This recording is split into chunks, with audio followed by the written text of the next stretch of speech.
안녕하세요. 디자인 한동의 홍철균입니다. 주방 인테리어 신경 쓸 게 너무 많죠? 오늘은 가구 이야기를 좀 해볼까 합니다. 제가 사실 또 가구집 아들이라서 남들이 말하지 않는 포인트들을 많이 짚어드릴 수 있을 것 같아요. 주방 가구가 겉으로 보기엔 다 비슷비슷해 보여도 마감재와 하드웨어를 어떤 걸로 선택하느냐에 따라 가구의 수명과 디자인 완성도가 완전히 달라집니다. 구축 아파트에 가보면 주방 가구가 물에 불어터진 것을 종종 볼 수 있어요. 이건 마감재를 잘못 선택했기 때문이거든요. 이 마감재는 종류가 워낙 다양해서 페트, LPM, 건식무늬목, 도장도어 이름은 많이 들어봤는데 뭐가 좋은지 어떻게 다른지 헷갈리셨죠? 오늘은 제가 직접 시공하면서 겪어본 주방 마감재들의 소재별, 장단점과 가격대를 모두 알려드리고 추천하는 하드웨어와 싱크볼 수정 같은 주방 5대기까지 딱 다 정리해드리겠습니다. 주방에 들어가는 기기장, 키 큰 장, 여닫이장, 플랩장, 아일랜드 이런 것들을 주방 가구라고 하죠. 그런데 이 가구에 들어가는 요소가 다양하지만 크게 세 가지로 나눌 수 있는데요. 주방 가구 단면을 뚝 잘라서 보면 일단 가구 몸통이 있고요. 그 다음에 경첩 같은 하드웨어, 그리고 도어가 있습니다. 이 중에서 제일 중요한 건 도어예요. 도어가 전체적인 디자인을 좌우하고 손이 가장 많이 닿는 부분입니다. 비용도 가장 많이 차지하고요. 가구 도어는 아사, 페트, LPM 등 종류가 다양한데 도어를 잘못 선택하면 아무리 비싼 집도 완전히 촌스러워질 수 있습니다. 지금부터 우리 집에 딱 맞는 도어가 무엇인지 알려드릴게요. 첫 번째로 살펴볼 건 이 아사라는 소재예요. 온도 습도에 강한 플라스틱 필름이라고 보시면 됩니다. 햇빛을 받으면 대부분의 플라스틱 소재는 누렇게 변하는 확대 현상이 생기는데 얘는 거의 그런 게 없어요. 그래서 브랜드 주방 가구 중에 아사를 쓰는 경우가 많습니다. 최근에 저희도 10년 전에 주방을 아사로 한 현장을 다시 방문했었는데 색이 거의 그대로더라고요. 가격도 매우 저렴하고 충격에 강하며 스크래치도 잘 안 나는 것도 장점입니다. 다만 단점도 있어요. 기술적 한계로 다양한 색상 표현이 좀 어렵습니다. 색의 표현이 어렵다 보니 종류가 제한적이어서 우리가 원하는 톤의 매너나 디자인을 지향할 때 선택하기 어려운 점이 좀 있죠. 그래도 가격이 워낙 합리적이다 보니 신혼부부가 예산에 맞춰서 부담 없게 접근하실 때 추천할 만한 소재예요. 30평대 아파트 주방을 기준으로 아사를 쓴다고 하면 약 500에서 600만 원 정도 비용이 든다고 생각하시면 됩니다. 두 번째로 저가 LPM인데요. LPM이란 NDF PB 표면에 멜라민 수지를 낮은 압력과 열로 접착한 마감재를 말합니다. 가격도 저렴하고요. 아사랑 거의 비슷해요. 제가 고객 상담하다 보면 브랜드 가구랑 사제 가구 중에 유독 사제 가구에 대해 안 좋게 생각하시는 분들이 계세요. 모서리가 다 불고 필름이 까지고 1, 2년밖에 안 됐는데 색이 누렇게 떠버리고 이런 안 좋은 이미지를 만들어주는 1등 공신이 바로 이 저가 LPM입니다. 얘가 특히 문제가 되는 게 이 엣지 부분인데요. 이 도어제의 이 부분이 엣지라고 해요. 엣지 방식이 여러 가지인데 저가 LPM 도어는 주로 EVA, 한멜트 방식을 씁니다. 이게 EV 본드를 롤러에 붙여서 도포하는 방식이에요. 비용이 저렴한 대신 모서리가 쉽게 일어나거나 물에 취약하다는 단점이 있습니다. 이걸 물이 많이 닿는 주방 가구 도어제를 쓰다 보니 소비자 인식도 좋을 수가 없는 거죠. 근데 사실 LPM 자체가 나쁜 소재는 아니에요. 인터넷에 유통 중인 사무용 가구나 기성 가구의 상당수도 LPM이고요. 브랜드 사제 불문하고 몸통제에도 많이 쓰입니다. 문제는 품질이죠. LPM 중에 고급 라인도 있는데 이런 것들은 충분히 좋은 선택이 될 수 있습니다. 그리고 가장 대중적인 최강자 페트입니다. 페트는 우리가 흔히 볼 수 있는 페트병 있죠. 그거하고 같은 소재로 만들어진 거예요. 저희 고객 10명 중 5명은 이 페트 소재의 가구를 선택하세요. 일단 페트는 잘 오염되지 않아요. 김치 콩물이나 이 커피 와인 같은 게 묻어도 쉽게 닦이는 게 최대 장점입니다. 아사와 달리 다양한 색상을 선택할 수 있는 것도 장점인데요. 파스텔 톤부터 비비드한 컬러까지 스펙트럼이 좀 넓습니다. 그리고 요즘 트렌드한 매트한 느낌을 가장 잘 표현하기도 합니다. 그리고 최근에는 도장 도어에서만 쓸 법한 이런 제입바 형태의 음각 손잡이도 가능합니다. 단점은 입체적인 패턴이나 질감 표현에 한계가 좀 있어요. 또 같은 화이트라고 하더라도 도장이나 필름, 도배 같은 일반적인 벽체 마감재와 미묘하게 색이 달라서 통일감을 주기 어려울 수 있습니다. 그래도 관리가 워낙 편하기 때문에 아이가 있는 집이나 요리를 자주 하시는 분들에게 추천드리는 소재입니다. 네 번째는 동주엠보 LPM입니다. 디자이너들이 사랑하는 도어제가 바로 이 동주엠보 LPM입니다. 동주엠보가 뭐냐면 목재 무늬와 패턴이 인쇄된 표면 시트에 엠보 패턴을 정밀하게 맞춰서 마감하는 기술인데요. 쉽게 말해 이 나뭇결에 보이는 무늬와 만져지는 질감을 완벽하게 일치시킨 거예요. 이렇게 참나무 무늬가 프린트되어 있다면 그 나뭇결 부분은 실제로 볼록하게 올라와 있고 나뭇결 사이는 살짝 들어가 있어요. 그러니까 눈 감고 만져도 진짜 나무 같은 느낌이 나거든요. 내추럴하거나 시크한 느낌을 단조롭지 않게 구현할 때 최고의 도어제 중 하나입니다. 이탈리아의 사비올라나 아르모니 도어가 대표적이에요. 또 하나의 큰 장점이 있는데요. 이 동주엠보 LPM은 원판의 길이가 2700을 설계되어 있습니다. 일반 LPM은 원판 길이가 2400 정도로 좀 짧아서 층고가 높은 집에 키 큰 장을 설계할 경우 나무 패턴이 중간에서 완전히 엇갈려 조잡한 느낌을 줄 수 있는데 이 동주엠보는 천고가 높아도 하나의 원목처럼 마무리할 수 있습니다. 그래서 원목의 감성이 좋은데 관리는 쉬웠으면 좋겠다는 분, 층고가 높은 집에서 키 큰 장을 계획하시는 분께 추천드리는 자재입니다. 그 다음은 이런 도장 도어입니다. 도장 도어는 말 그대로 페인트를 칠해서 만든 만드는 건데 이러한 동조멤버 LPM 도어보다 한 30에서 50% 정도 가격이 비쌉니다. 도장은 색의 표현이 정말 다양하고 양각과 음각 표현을 디테일하게 할 수 있어요. 이건 다른 도어에서는 할 수 없는 도장 도어만의 특권입니다. 표면에 입체적인 패턴을 자유롭게 넣을 수 있고요. 클래식한 몰딩 디테일부터 모던하거나 기하학 패턴까지 모두 가능해서 웨이스코팅 계열의 프렌치 모던 스타일을 가질 수 있고요. 이런 팬톤 컬러북 있는 모든 색상을 구현할 수 있기 때문에 키치하거나 컬러풀한 주방을 원하신다면 최고의 선택입니다.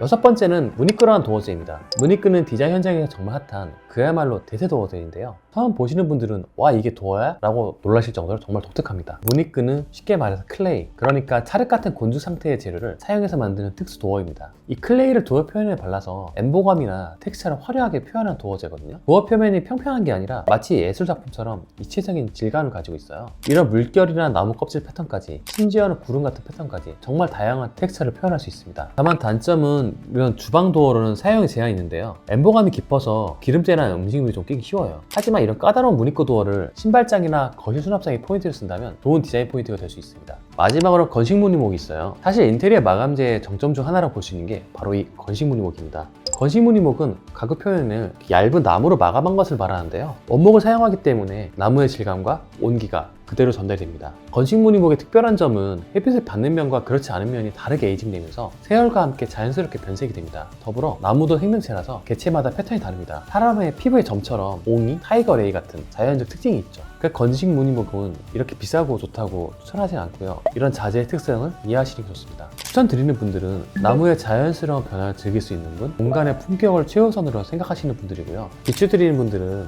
완벽주의 성향이 강하신 분들이나 관리에 시간을 투자하기 어려우신 분들, 변색이나 스크래치를 받아들이기 어려우신 분들입니다. 그 다음은 경첩 같은 하드웨어가 있어요. 경첩은 도어를 여닫는 핵심 부품인데 하드웨어를 대충 하면 아무리 하이엔드 주방 가구도 1년 내내 고장나서 다 뜯어야 합니다.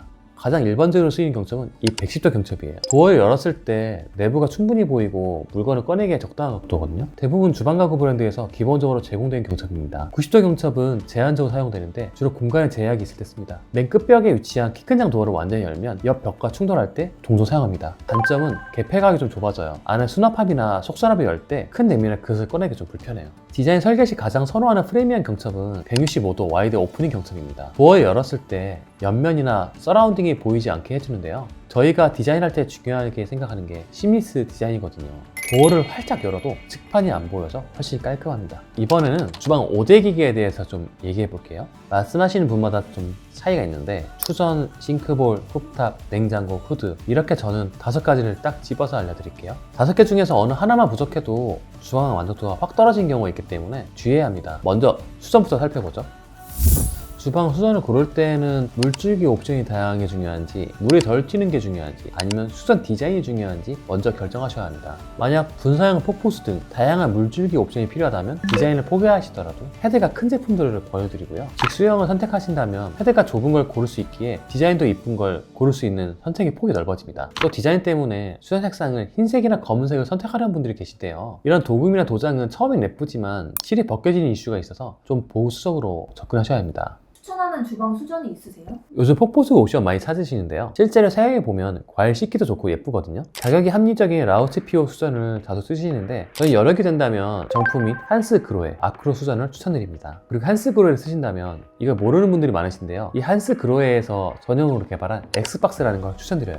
우리나라 주방에는 서양과는 다른 특징이 있습니다. 바로 보일러 분배기가 있다는 건데요. 이게 수전을 풀어타시다가 여기에 무게추가 걸려서 잘 안 들어가거나 안 빠진 경험 해보신 분 있으실 거예요. 이 한스그로에 개발한 이 엑스박스를 쓰신다면 하부에 호스를 깔끔하게 수납하면서 싱크대 하부 공간을 더 넓게 쓰고 부드럽게 수전을 쓸 수 있는 장점이 있습니다. 반대로 추천하지 않는 수전은요? 저는 수전 토출구가 너무 좁은 것들은 별로 추천하지 않습니다. 수전이 직수 모드가 있고 분사 모드가 있잖아요. 토출구가 너무 좁으면 직수를 하나 분사를 하나 거의 차이가 없어요. 디자인이 예쁘지만 기능적인 측면에서 쓰다 보면 좀 불편할 수 있습니다. 그리고 또 수전 중에 다이얼 형태의 수전이 있거든요. 이런 수전은 디자인은 정말 예쁜데요. 내가 손에 거품이 묻어있는 상태로 손잡이에 물을 좀 안 묻히고 틀거나 끄고 싶은데 보통은 손등에 이제 팔꿈치를 탁탁 치잖아요. 얘는 무조건 손을 잡고 돌려야 돼요. 그래서 실제로 사용하다 보면 좀 불편한 점이 있습니다. 이런 수전을 제대로 쓰시는 방법 방법이 있는데요. 바로 절수 페달을 사용하시는 거예요. 절수 페달은 상당히 편해서 한번 사용하면 전으로 돌아갈 수 없습니다. 인테리어 하실 때 수전을 바꾸시면서 절수 페달을 같이 설치하시면 정말 편리합니다.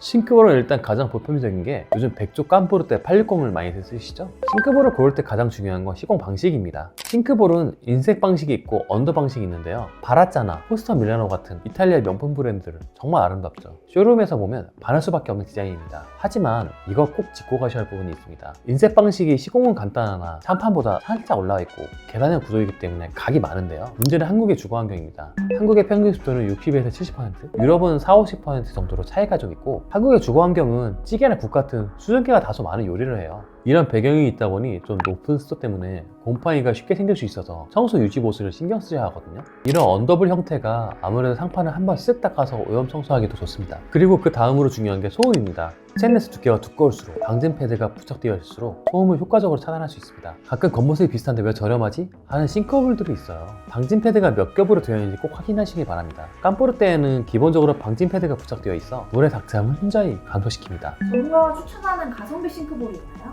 싱크볼은 그래도 좀 좋은 걸 쓰시는 게 좋은데 가격에 좀 더 합리적인 제품을 추천드리자면 백조의 콰이트 시리즈나 SQS 시리즈를 추천드립니다. 보통 아파트 지어질 때 지어진 기본 싱크볼을 사용한 분들이 많으실 텐데요. 이 시리즈는 그런 싱크볼보다는 훨씬 좋기 때문에 굳이 깜보르테를 가지 않으셔도 만족하면서 쓰실 수 있으실 거예요.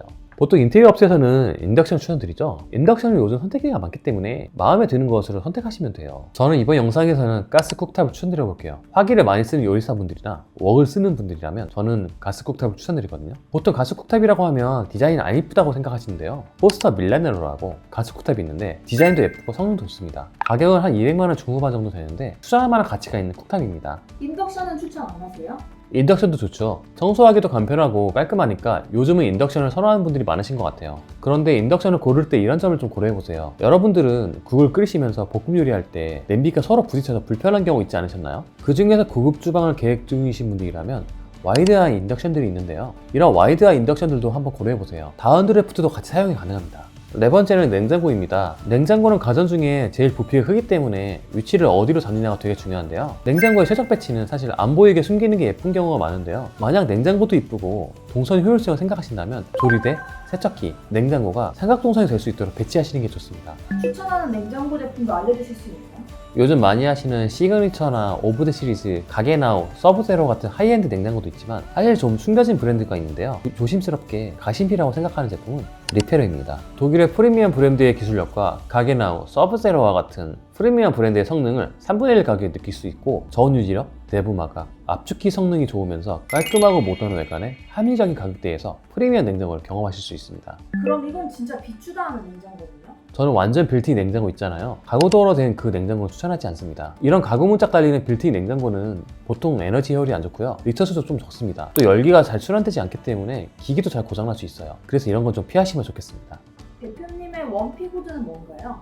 아무래도 원픽은 디트리시의 다운 드래프트가 분리된 모델입니다. 흡입력도 좋은데 후드가 딱 냄비에 끝난 위치에 있다 보니까 제일 성능이 좋더라고요. 집에서 삼겹살을 좀 편하게 구울 수 있어요. 후드 설치할 때 주의할 점이 있을까요? 혹시나 점동 댐퍼를 빼먹으셨다면 이건 꼭 추가해 주시면 좋아요. 아래층에서 요리한 냄새가 내 집으로 들어오는 걸 막아주거든요. 인테리어는 한 번 하면 짧게는 10년, 길게는 20년 이상 씁니다. 평생 단 한 번 할 수 있는 만큼 잘 준비하셔서 시행착오를 겪지 않는 게 중요합니다. 오늘 알려드린 주방 도어제의 특징과 장단점, 그리고 주방 5대 기기와 배치팀만 잘 기억하셔도 우리 집과 라이프 스타일에 꼭 맞는 주방을 실패 없이 완성하실 수 있습니다. 디자인 한동훈 디자인은 물론 오래 만족할 수 있는 인테리어를 위해 언제나 최선을 다하겠습니다. 끝까지 시청해주셔서 감사합니다. 디자인 한독의 홍철균이었습니다. 온도 습도에 강한 플라스틱 필름이라고 보시면 됩니다. 햇빛을 받으면 대부분의 플라스틱 소재는 누렇게 변하는 황매 현상이 생기는데 얘는 거의 그런 게 없어요. 그래서 브랜드 주방 가구 중에 아사를 쓰는 경우가 많습니다. 최근에 저희도 10년 전에 주방을 아사로 하는 현장을 다시 방문했었는데 색이 거의 그대로더라고요. 가격도 매우 저렴하고 충격에 강하며 스크래치도 잘 안 나는 것도 장점입니다.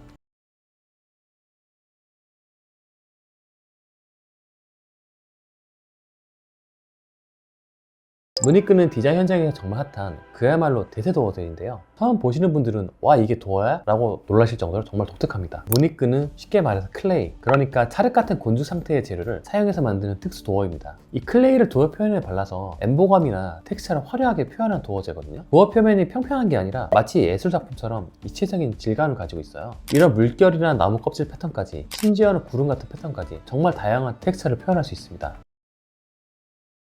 저는 이번 영상에서는 가스 쿡탑을 추천드려 볼게요. 화기를 많이 쓰는 요리사분들이나 웍을 쓰는 분들이라면 저는 가스 쿡탑을 추천드리거든요. 보통 가스 쿡탑이라고 하면 디자인이 안 이쁘다고 생각하시는데요. 포스터 밀라네로라고 가스 쿡탑이 있는데 디자인도 예쁘고 성능도 좋습니다. 가격은 한 200만원 중후반 정도 되는데 투자할 만한 가치가 있는 쿡탑입니다.